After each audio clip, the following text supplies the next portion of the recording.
It's the age-old problem. Opinions.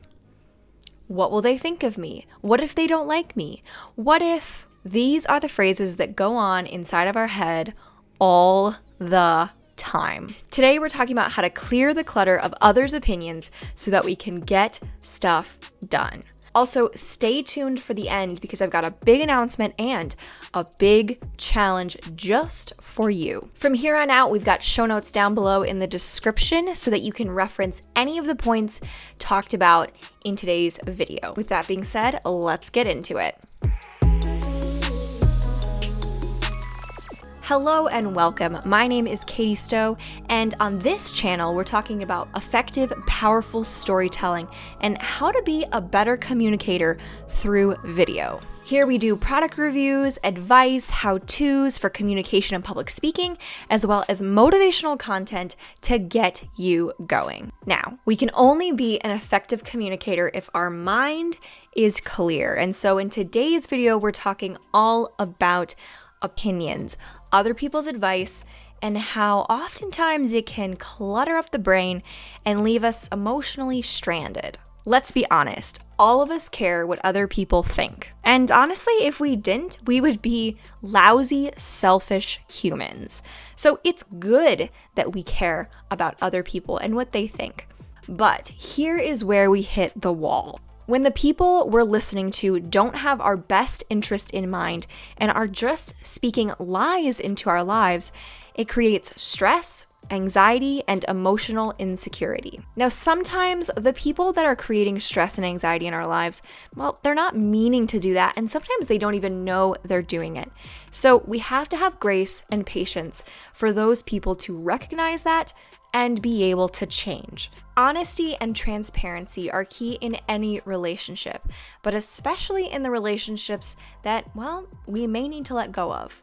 In this video, we're going to be talking about 4 key concepts that have helped me clean out the clutter, distinguish the stuff that was pulling me down and holding me back from the stuff that was strengthening, making me a better person, and helping me get things done. All right, with all of that out of the way, let's get to our first concept. Pick 4 people. 4 people. Think of 4 people in your life that inspire you, that you trust their opinions and their advice. They have been there through thick and thin. Think of 4 people. Now, these are the 4 people that you are going to go to for advice, and these are the 4 people that you are going to trust that they're going to give you the best advice that you could be given.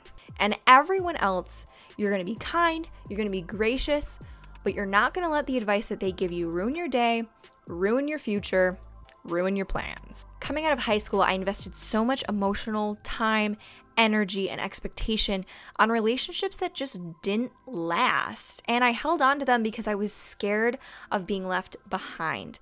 If you have friends that are only there because you're holding on, you're doing the work, and they're not thriving naturally, then those are things that you really need to let go of.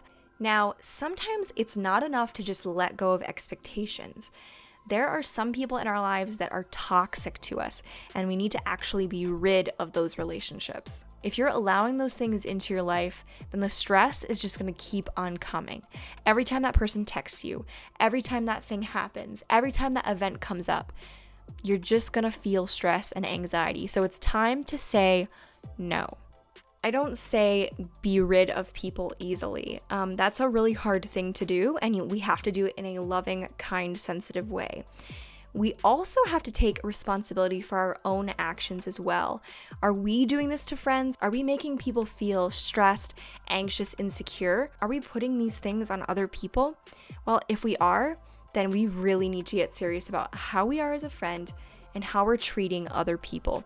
One of the things that has really helped me analyze how I should act in a situation is to be able to zoom out, get some perspective. This is a mental checklist that I go through when I'm dealing with a stressful situation, a stressful friend, or an anxiety-inducing event. I have to be honest with myself. How do I really feel about this situation? Talk to a friend, talk to someone that you trust. Those 4 people, remember those 4 people?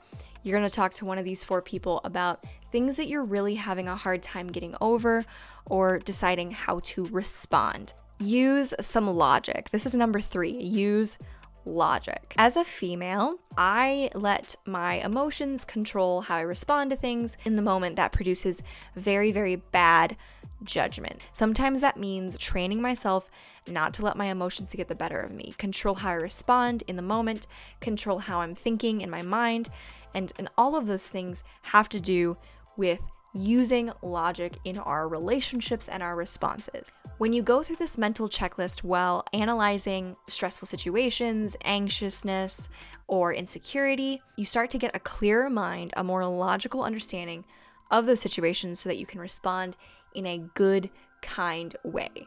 Take back your emotional time.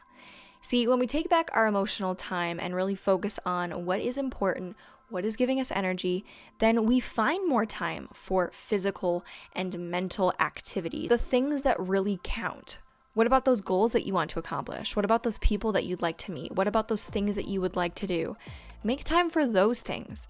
When I was having a hard time in high school, my mom told me something that I think will apply to the rest of my life, and that's this. If you don't want to go to the party, don't go. You know, as young people, we get it stuck in our head that we have to go and people will think badly of us if we don't. And what will they think of us? What will they say? Who cares? If you don't want to go to the party, don't go. I just completed a Think Media YouTube challenge, and Heather Torres, who is one of the coaches in the challenge and a part of Think Media, said this: if you don't take control of your time, someone else will. If you don't take control of your time, someone else will.